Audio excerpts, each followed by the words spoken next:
Questions and answers, that's what this episode is all about. We've asked you for some and you've given us some, so we're going to give you some answers to some of these questions. Well, not some, all of them. Welcome to the Just Loans podcast. I'm Chris. I'm Danny. And in each episode, I'll be sharing stories from our travels, practical tips and tricks, as well as the occasional good-hearted rant about some opinion-splitting, audience-dividing issues. Things like what's best, tea or coffee.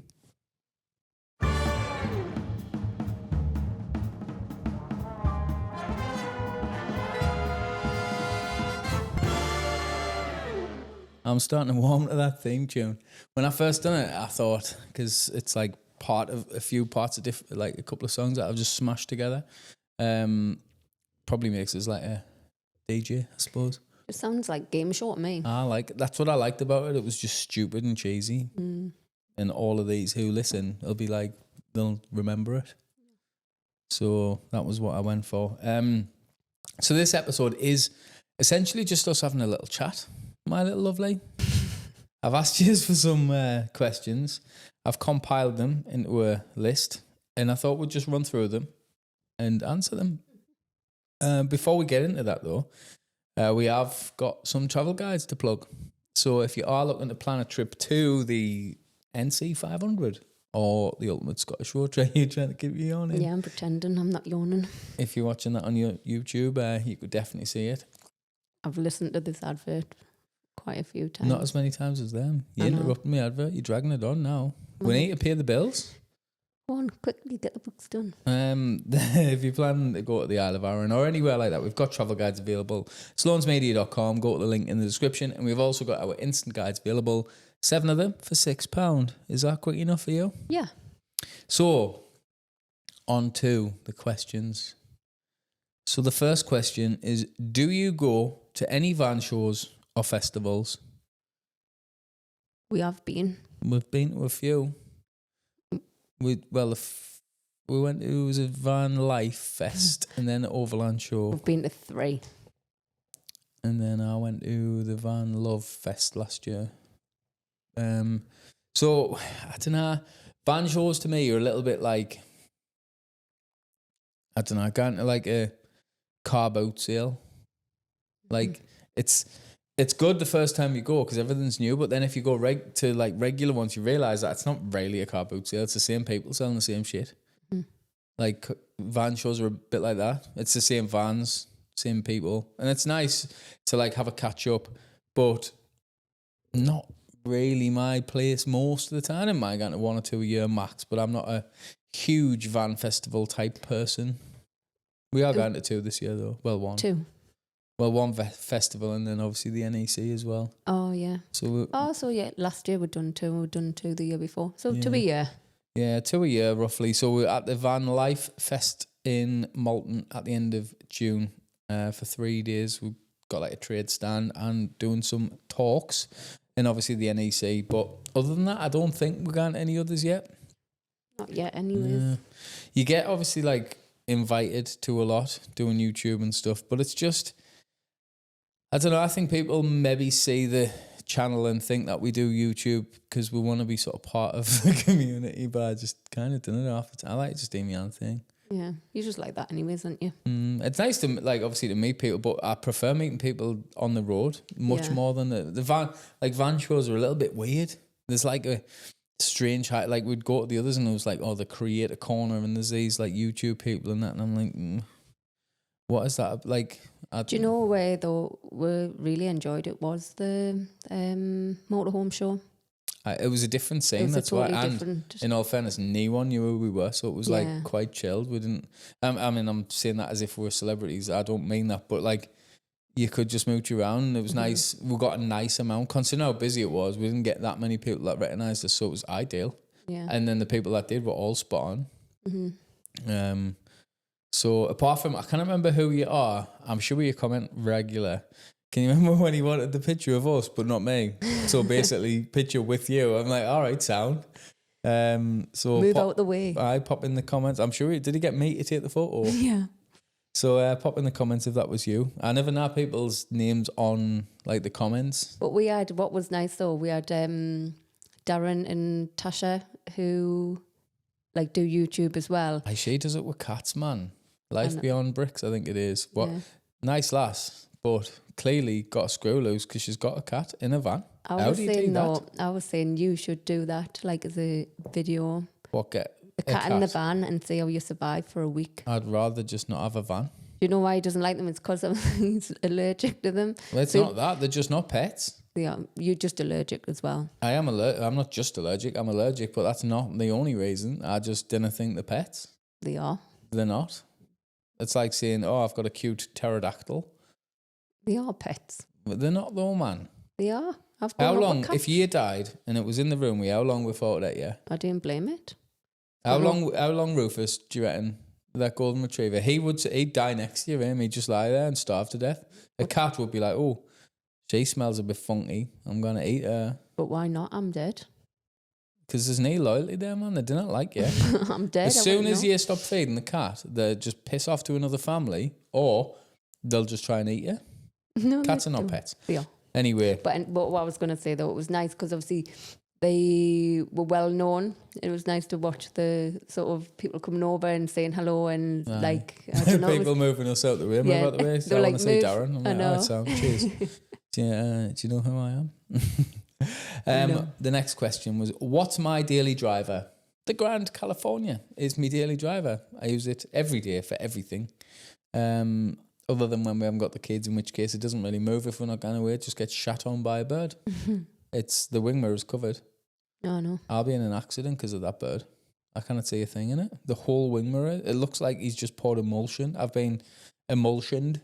Can you remember when people used to do that? If you're from a bit of a rough estate, shout out the rough estates. What, just that was a thing. Car? Now they used to at houses. Oh. Did that not happen? Right? Surely that used to happen. Saying that they probably couldn't afford paint where you lived. Your car might have got done. No, it was houses, front of houses and that. Where I was used to from. be cars. No. Put paint on them. I like proper, it was like emulsion stuff. Yeah, You kind of get off. It would be the front of houses around my way. Oh, no. Rough as balls lugs. But yeah, the car I use is the van, actually. And that'll be the biggest change if we do change the van, especially to something bigger. Is like, I'll not be able to use it as a car. I think that's what's putting us off a little bit, or like making us question it, I guess. Hesitant. Because it's like a dual purpose. If you've got, or even if you've been debating moving up from, say, like a transporter size thing to like a medium wheelbase, in all fairness, it's just the same. It feels the same. Even though mine's got a massive head at the top, it's fine. It's easy to drive. A little bit more of a pain to park. You're just kind of hanging over slightly, but not major. So that's that. I've had some fun in the past, had some nice cars in the past, but not now. I just have my little Grand California, don't I? Yeah. Plod along, football and back, and school run and back. And that's it. Every day. Well, not football, but school run. If someone could only visit one location in Scotland, where would you tell them to go? That's a good question, that. Whoever put that. Fantastic question. Hard one, though. Where would you tell them to go? For me, it would be the Isle of Arran. And that would just, for me, it's all about like what type of feeling you get from somewhere as to whether I really like it or not. It's more that. So, Arran. It just has such a peaceful feeling about it. It is lush, but I would probably pick that, but I can't because you've picked it. So, for me, I'll pick something that's a little bit more strategic, a little bit more of like a well thought through answer. And that is, I'd say Fort William. And not because of Fort William necessarily, although it is a nice place and there's some lush views and Ben Nevis and that's there. But because there's not a single way, other than if you just got dropped from a great height, that you can get to Fort William without driving through some of the best scenery in the world. Yeah, it's a very good central point actually. Lush. Now that you think about it, like you've got Glenfin and Viaduct and Mallaig, then you've got Ardnamurchan's not next to you. You can get up to Loch Lagan and Aviemore and up that way. So yeah, it's a good. It's just I mean you like can see why it's been like the hub of the Highlands, I suppose, because it's in a perfect spot. So that would be probably mine. I was gonna say it's an underrated place, but it's not underrated. It's busy, but that's probably where I would suggest. Yeah, I think that's a good answer. I think You're not rating yourself, babe. Well, 10 out of 10.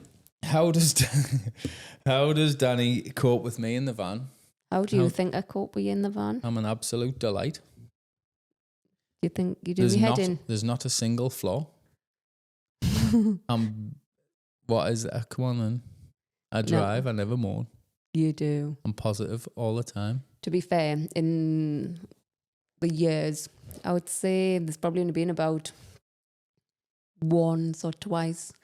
Once or twice. Where I could have quite happily got out the van. I'd have probably let you. I know, I think you would have kicked us out, to be fair. When? Which of them times? Can you remember when we went to like the Yorkshire Dales? Oh, and we went I still wake up in cold sweats now, man. We're heading towards the viaduct where like the three... Ribblehead Viaduct. Yeah, but what them three... Are the Yorkshire the Three Peaks? Yeah, that's what I was thinking of there. But the roads were just so windy and like I'd get travel sick, but then at the same time you were just whinging the whole way around. That does not sound like me. It was painful. It was painful. It was worse to drive, I can guarantee that. I just felt sick and had a headache for the whole journey. I did, but I still had to drive. I had to get us out of that situation. You've done well to drive them roads. Well, I thought I did, but you've clearly just said that my attitude was stinking. Well, it was, so to be fair. So was yours. You weren't helping. You were whinging at me for whinging while I was whinging. I was sitting quietly. No, you weren't. Absorbing all your... fail sick this, will you just... Yeah, I was actually. But yeah, to be fair, you are a delight to cope with, babe. I'm easy. Why are you saying... If you're watching this on YouTube, you can see that was a lie. It was a blatant lie. It wasn't. I am a delight. The next question. Living here in Cornwall is one of the most beautiful places. Is this a wind-up? Living here in Cornwall is one of the most beautiful places in the world. Well, it's not, is it? Where would you suggest we go? I tell you what, how can you tell whether Cornwall is a nice place? Because every time we've been there, you cannot see it because of the fucking hedges on the side of the road. No, I know. I've been twice, but the amount of people that's recommended Cornwall and said how beautiful it is, but I just didn't. Like you say, if you're driving, you just, all you can see is hedge and that's about it. And then obviously you get your destination. It is lovely. But yeah, it's not really driving road, so... No, I mean... But I feel like I would need to go back. I feel like... That's the thing. Do you not feel like some places like that where you feel like you maybe haven't enjoyed it the way everyone else does and you have to go back and you feel like you have to go back but you didn't want to in case it's still shit? I'm like that because to me, whenever I feel like that about a place, like I like to just prejudge it. I just stick with my guns, me. I'm not in a stubborn way, but I'm just like, I know whether I like something and I didn't. And so I might have a better experience there, but I'll still not like it. Maybe we should go and actually do a video of it though this time. I couldn't put the viewers to it. Honestly, that's not for me. And if you love Cornwall, can you explain why? What is it about it that you love? Because to me, if I'm going somewhere nice, I want to be just out the way a little bit quiet, nice and peaceful, lush scenery, a little bit like, just Scottish. But maybe, like Andy and Lindsay and that, they go to Cornwall and it looks... doorstep. No, I know that, but it always looks like beautiful where they go. But for me, it was a feeling I just didn't get. And I feel like... It just felt too English for me. Too English? Like too English tourist. Do you not think? A bit like... You know what it felt like, actually? York. You're like, oh, it's pretty to look at, in theory. I tell you what it was actually like, very much an English version of when I went to New York. In theory, it looks like that, exactly it does in the picture, but the experience ain't what you're expecting. There's no relaxing about it. It's not like it's just not like thing. A holiday. No, it's just... It's more stressful than anything else. I'd rather shit in my hands and clap than go back there, if I'm honest. So, to answer that, where would I suggest you go? Just anywhere, really. Anywhere away from Cornwall. No, I would say Scotland. If you've never been to Scotland, you have to get into Scotland because it's much better. But then, like you'd say, they're probably closer to like Europe and that, though, aren't they? Norway, maybe. I mean, I'm only suggesting the place I've been. I've never been to like France in the van. I've been to Paris before. Did not like that. I'm not going to get into it because it's controversial, but they didn't really like us over there. I wouldn't like you either. No, you do. But but like... No, you do. Nah, I don't know. But I definitely want to Switzerland, go more maybe? to like Europe, Switzerland, Austria. But it is a mish for us. That's the thing. If you live in Yeah. Cornwall, it's probably not that far. I don't know how long it is to get from Cornwall to like France. But for us, it's a task. And I've got to drive south. Driving south is like pulling me teeth out with a knackered screwdriver. Yeah. That's what it feels like. If I have to go south down the A1 or the A19, I'd rather just put my egg in the door and slam it repeatedly. Yeah. But then what you've got to remember is those people coming from down south up to Scotland have exactly the same journey No, they just to don't. get to Scotland. They'll get better every moment of the drive because they're getting further away from the south. Whereas we, No, but you've still got it gets worse. But you're like that though when we go to Wales as well. I kind of deal with, that's the only problem for Wales. I mean, obviously I spent a lot of time there as a kid. That's possibly why. And just the drive makes us feel like I just want to headbutt the dog. Like, I just can't go up with the drive. I bet you would choose Theo as well to headbutt. I might quieten him down a bit. But anyway, I don't know how to answer that, just Scotland. How do you balance making videos and travelling at the same time? I don't know. With great difficulty, I'd say. We're getting better at it. Yeah. It's just an ongoing process, I suppose.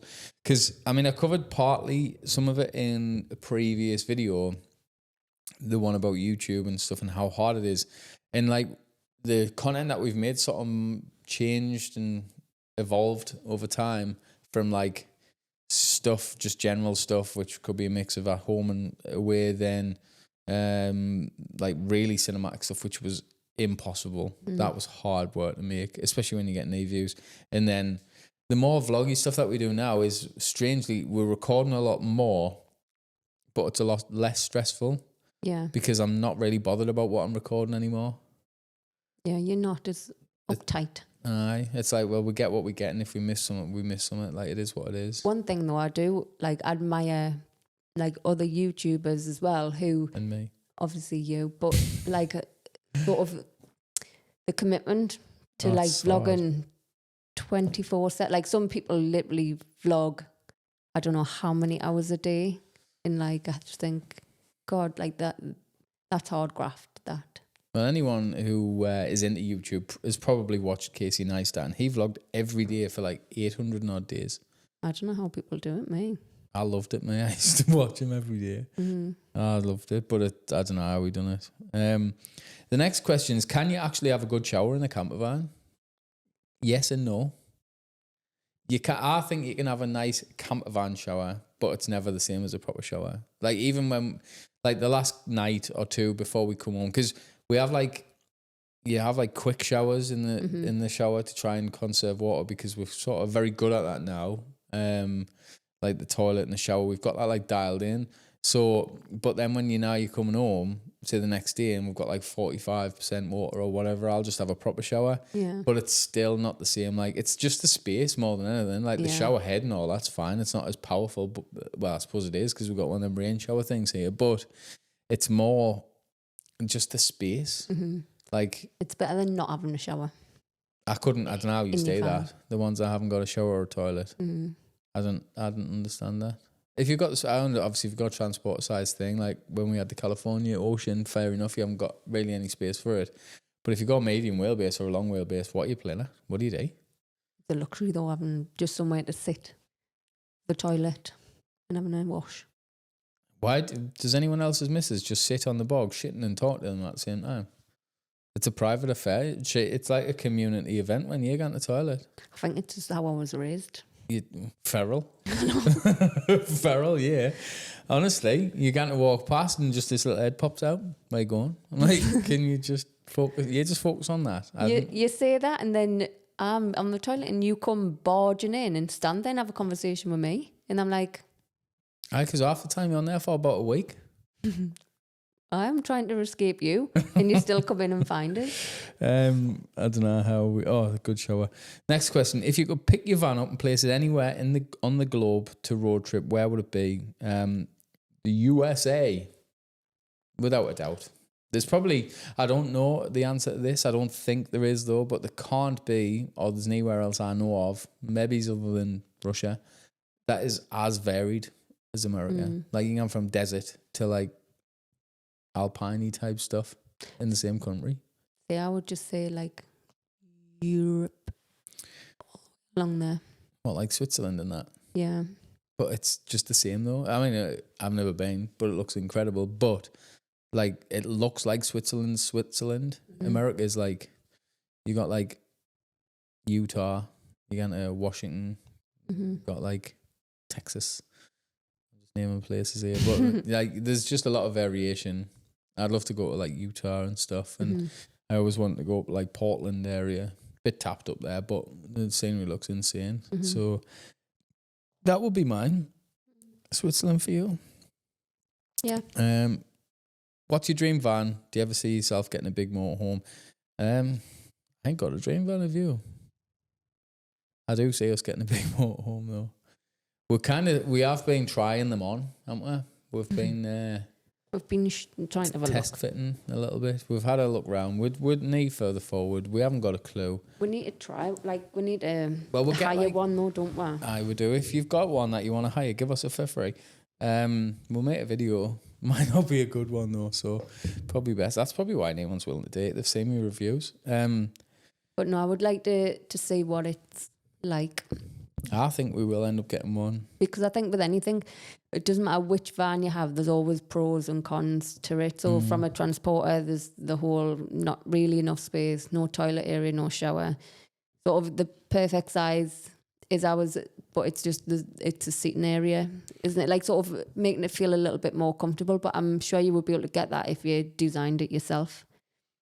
If you made it from scratch, which obviously It's another haven't got. option, I suppose. It is. It's a hard one. It's so like, I feel like the more time we've spent thinking about it, the less fixed on something we are. Like, we just get more confused. Yeah. So yes, I do probably see myself getting one, but God knows what.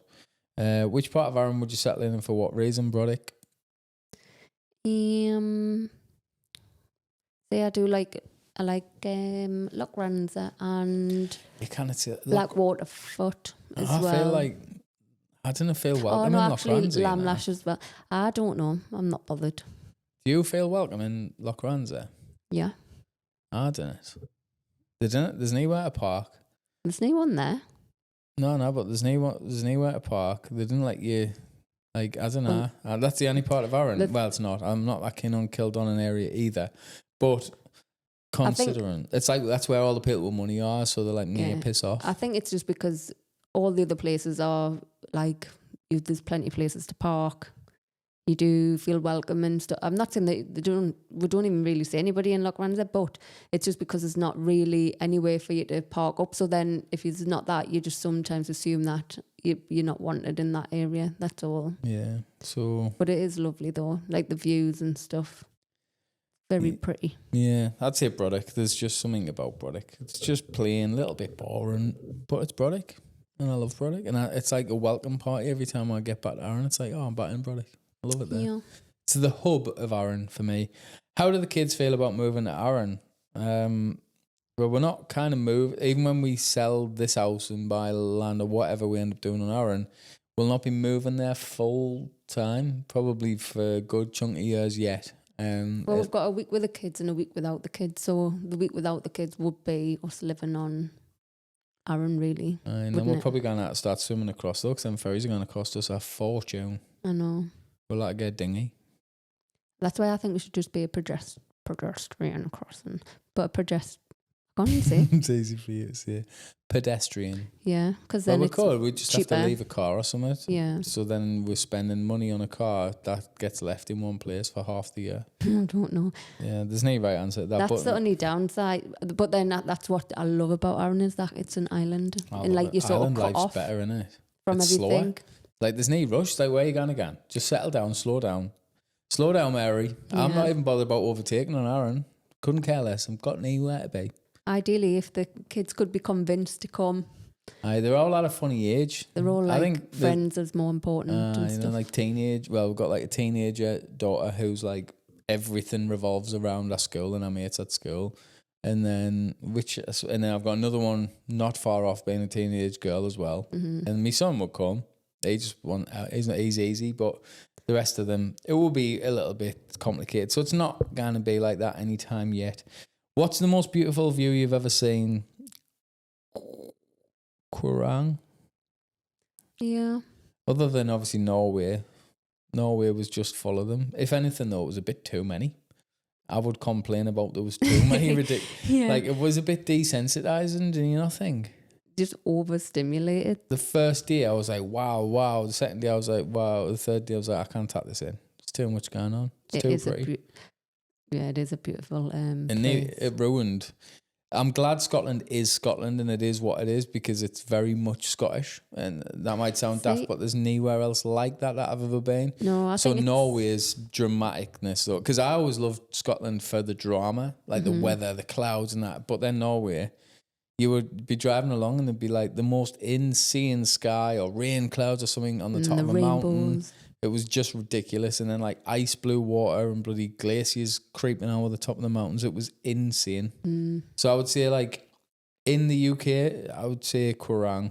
But, and I mean, I've never been to Switzerland and I can only imagine that's very much in the Alps. It'll be the same. But Norway's, but I couldn't name one. Like they were all when mad. We do these talks, I always feel like, God, we've been loads of places, but there's so many places we still haven't been. And then obviously when you're at the motorhome show, then people come up and talk to you and they tell you all those amazing places that they've been to, and you're like, oh my God, that sounds amazing. And then even people who travel like, there was a family who travelled around like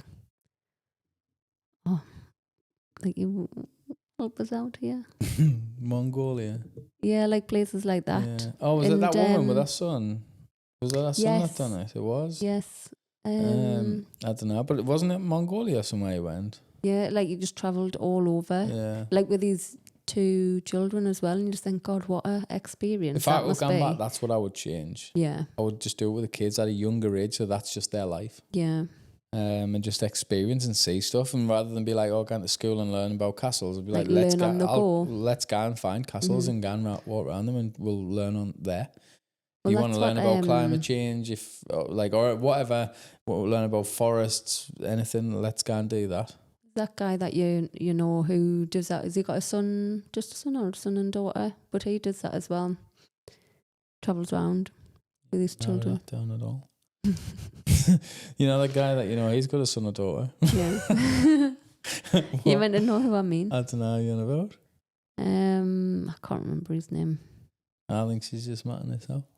But anyways, it is much better. Like I would have appreciated that as a kid. Can you imagine like the experience and be insane? Like just the opportunity of like seeing all those places. I mean, you need to stay in places for a bit though, because you need that relationship with other kids and stuff. But just meeting people from other cultures and being in different places all the time are always out your comfort zone.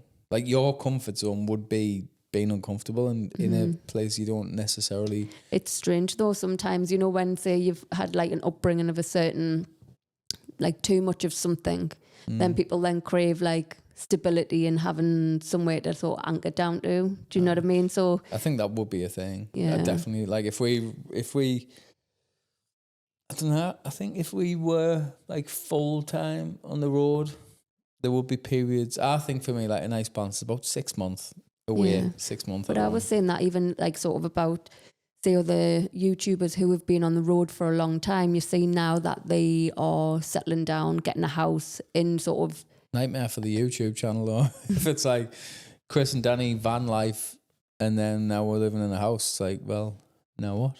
Yeah. That must be a hard decision for people who do it as a job.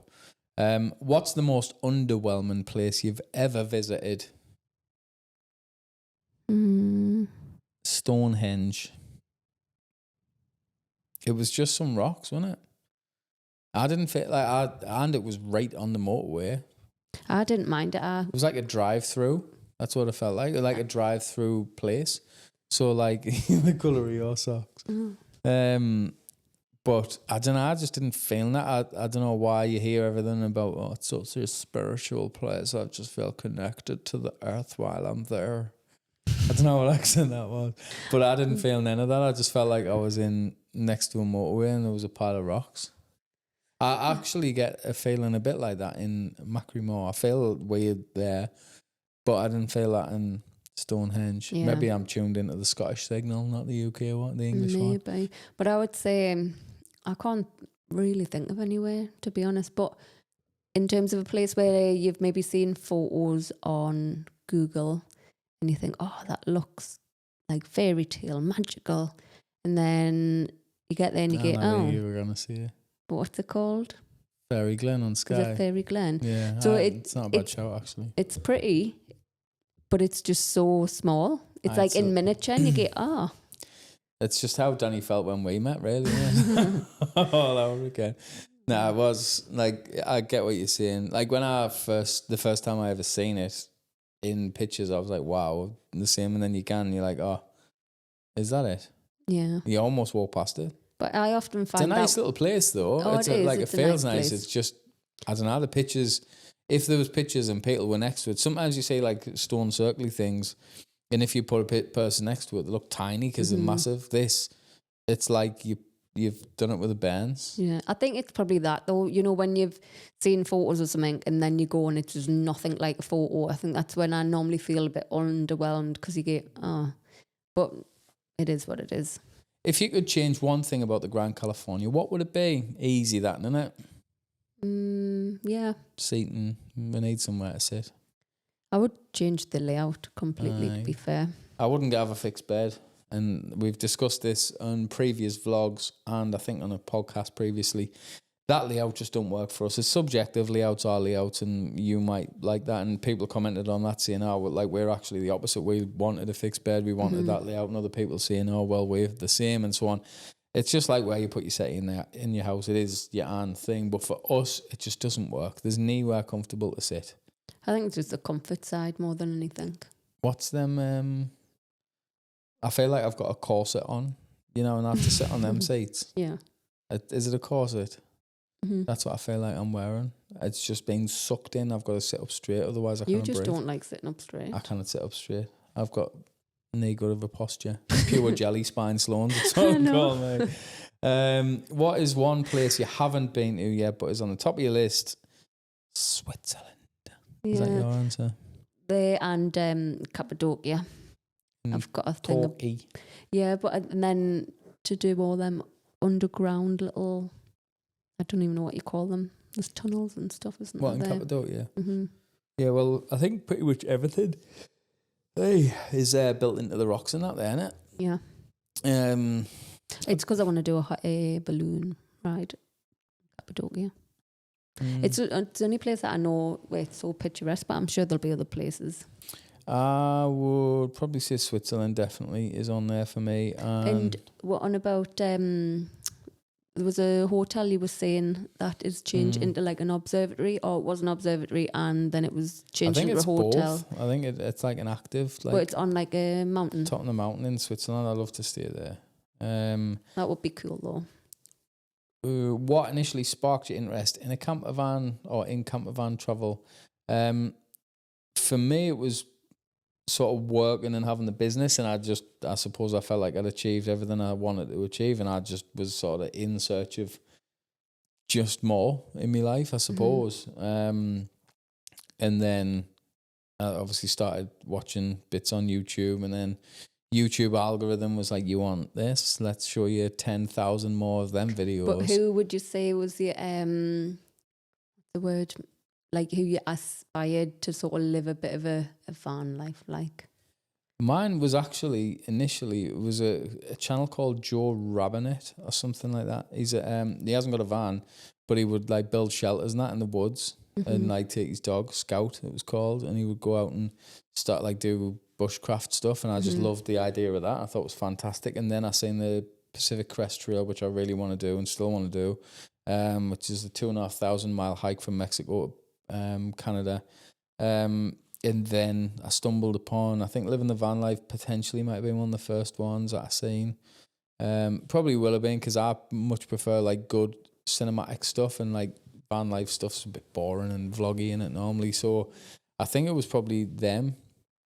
I thought that looks cool. That looks like something I'd be interested in. And then I got a van just before lockdown started. I got my little California Ocean. What I didn't know when I got into that though is that VW don't make better than conversion companies. I just presumed if I get a VW, it's a big manufacturer, it'll be better than a conversion company. Turns out not. I mean, in all fairness, the California Ocean was the tits. Great little van, that. Yeah. And then Danny's, camper van travel, I suppose you've fancied it for a while. Yeah. But then obviously I already had the van when we met, so... Yeah, it was on me. I'm a bit sad. I do like a vision board thing, and on me vision board is a VW camper van, isn't it? Like an old school one. And I always wanted to travel the world in a van, and then met Chris, and somehow he had the van. Somehow I had the van. You'd be travelling in the Badger bus, yeah. I know. How do you... I was going to just say though, but it's more sort of the van sort of allows you the freedom to travel and to sort of it's the best thing we've ever bought. Experiences and stuff like that. Like without that, like the amount of memories we've made, it's all been in the camper van. I don't know what I would have done in my life if I hadn't have found that, because it changed everything for me. Everything I value completely flipped on its head when I got the camper van. So I was like, shit. It does make you realise what's important. Not 200%. Because when you're away, you're not thinking of anything else.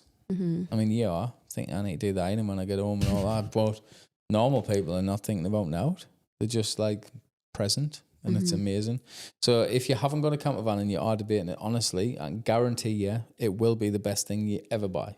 It does make you realise even just what's important, like, you know, about material things and stuff like that. That's like been probably the biggest change, I would say, for you. Oh, massive. More than anything, because you were very much sort of about material, accumulate. Make money, buy stuff, make more money, buy more stuff. Whereas now you're like, I just want like 5 t-shirts and only 5 t-shirts, and I just want like this, and I just want very little now. So then it doesn't get complicated. It's completely changed my life. It has been the best thing I've ever done. How do you plan your travel routes and find places to stay overnight? Travel routes, I've done it for like long before I even met Danny, even for hiking and stuff like that. I've always used Google to have a scout about, created a Google map where you can drop locations on it and pins and stuff, so you can, and it's just yours, your private map. So I've done that. And then generally, we don't look for places overnight anymore. We used to, but because we spent so much time in Scotland, we've been there before or we just wing it. And sometimes if we need to check anything, we use Park for Night. But Park for Night is the most valuable resource for that, I would say, because it's the user reviews. So what will happen is, like, if you find a park up that's on Park for Night, you can just have a look on what other people say, and you'll see when the last comments were. Some of them might say, "Oh, it's great, but there's no phone signal." You might not feel comfortable being somewhere without a phone signal. You can plan if you want to download something, or you can look at the reviews and, like, I don't know, people were noisy at 2:00 in the morning or something, and you think, I'll miss that one. The thing is, I didn't realise until we went to the motorhome show, but for the Park for Night Plus, like, I think that's amazing. There's all sorts on it. There's so many things, like, you can literally plan your route. Like, say I want to go from here to there, plans the route for you, and you can pull up like all the things that you're looking for on that route as well. So like whether that's campsites, I don't know, places to like parks or washing facilities or anything, and like just that in itself. It's satellite view for me. Out of the Park for Night Plus, it's the satellite view that makes a difference, because without Park for Night Plus, you just have like the sort of standard like Google, Apple Maps looking view. But I like to be able to see on the satellite view just what's there. Like just sometimes if you find a part up and then zoom out on satellite view, you can see like, oh, there's houses there or whatever. But you can download as well. Look, there was one time where we were and the signal went. Yeah, so you can like download a specific area. But if you've already, because all it does is download and your GPS is still working anyway, but you can sort of download like an offline version of it, which is handy. Yeah. But we did need to use it once because the signal... We've used it a few times, to be fair. I just remember yeah, we'll probably have, because obviously I just let you crack on with that type of thing. But I can remember one time you thinking, oh shit, there's no signal, and then we're like, well, where is the park up then? And then you just went on the download, and like then went from there. Pre-downloads the map for you, which is ideal. What has been your most challenging situation while travelling in the camper van, babe? See, I would say, for anything, the weather. Just because We have been out in some pretty brutal weather before, Yeah. haven't we? I think it's that. That's the only Because- sketchy bit that you just can't control, and you forget how, like, Mother Nature, she's a mad bitch. Yeah. And when she wants to, like, ruin your day, she can ruin your day. But it depends as well where you're parking up. So like, you know, when it's like heavy rain, high winds, like often I'm thinking, shit, what happens if it floods here? Like, I'm not so bothered about the floods because I didn't think it would happen that quick. It's the trees. yeah. Like some park-ups, you look up and you think, Jesus, look at that tree. Mm-hmm. Like like if you see the force of a tree going out. I would say probably though, if I had to pick one, probably when we done the snow roads, because it was like when the gas ran out. Yeah. So like obviously we're in the middle of nowhere. There's a video on YouTube for it. We done it, and I didn't check the gas, and obviously in the winter when it's cold, you're using a lot more, and the gas must have run out at about 1, 2 in the morning, and it was like by the time we woke up, which wouldn't have been that long. Obviously, the Grand California's got no insulation at all. It doesn't retain heat, and it doesn't keep the heat out either. It's horrendous. And it was like -6 or -8 inside the van. Everything was frozen. It was brutal. That was probably the sketchiest. Or when we went away at Christmas this year, just the two of us with the dogs, and when we had that wind and that, there was a storm, wasn't there? Yeah. Or actually the other time was that Storm Iron or whatever, when we, for some reason, I don't know how we even thought that it was just a little bit of wind.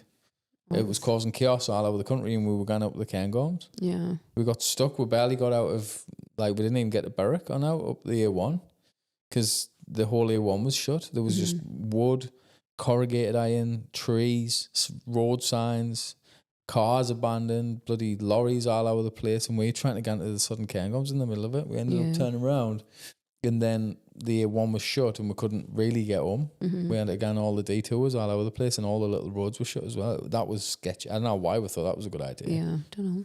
So I would say probably What would you just say the weather though? I Like think there's been nothing. no major. No, that's happened to us anyway. No. I mean, obviously, there's times when people have like gone missing on mountains and stuff, which is horrible, and that's Like not when a you're nice there and it time. happens and stuff. When you know that that's gone on or going on and that kind of thing. But I don't know. Like the only time really was then for me. I would say it was the most sketchy. Oh, what else was that? When you go on a massive hike and then you can't find your van again, it feels like forever. I know. Why does it feel like so long when you come? Weirdly though, that's the opposite, because you know when you're going somewhere on a road trip, it seems like it takes about 45 hours to get there, but it takes about 30 minutes to get home. Hiking's not like that. It's the opposite. You go on a hike or up a mountain, it seems like it takes 2 minutes to get up. It's when you're going back down. I would say the opposite. Normally, you know, when you're on holiday and it didn't take too long to get there because you're so excited, but then when you want to get home, it takes forever. So I would say that principle still applies. No, I think you're wrong. I think it's the other way. Do you not think if we're on a road trip and then you're coming home, you're literally home like that? Nah, I always feel like it takes forever. I always think, why is it taking so long to get home? Let us know what you're all thinking in the comments. That's the one of them where it sort of splits your opinion. Opinion something. splitting, audience dividing Yeah. topics. But that is all the questions. So we appreciate everyone that sent us the questions in. It's a handy little task because it just gets you thinking, doesn't it? Some good questions, though. Very good questions there. I enjoyed it. Yeah, it's been a nice one. So if you're watching on YouTube, make sure you're subscribed. If you're listening on Spotify, Apple Podcasts, Google Podcasts, or any other of them, make sure you give us a little follow and rate the show. It really does help us, doesn't it? Yeah. Should we borrow a cat, though, and then do A cat? cat and then bring it in the van and see if you survive a week No. with a cat? Honestly, babe, I couldn't do that. I don't know if there's a amount of money that would matter to do that. I'll pinch Can my you mum and imagine? dad's cat. I'll pinch Gizzy. Why? He's no bother. But no. Yeah. I just didn't feel like there's going to be a relationship between me and a cat. I think you could. I mean, they'd be less annoying than Theo. He's all right. He's not. You just pick on him. He's just annoying. He's not. He's too vocal, man. Dogs are there to be seen and not heard, just like kids. Hardly. But anyway, before we get on to a dog debate, thanks for listening. Thanks for watching. And we'll see you in the next one.